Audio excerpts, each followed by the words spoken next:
guys, today we're building another knife.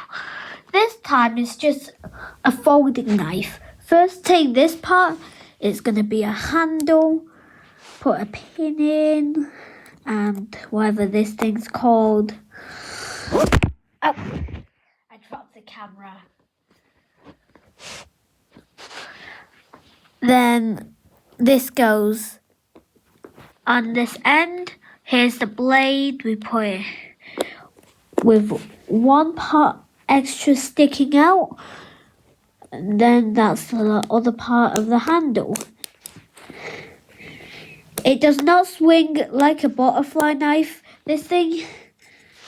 Just so hard to get the camera in position. Oh, that's my butterfly knife from last video. Whoosh, there's a knife. Just be careful when you do that. Look, it bends into almost like 90 degrees. And just fold it up like that.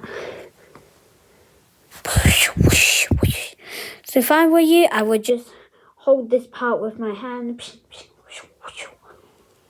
And then just press it like that to close it. Goodbye.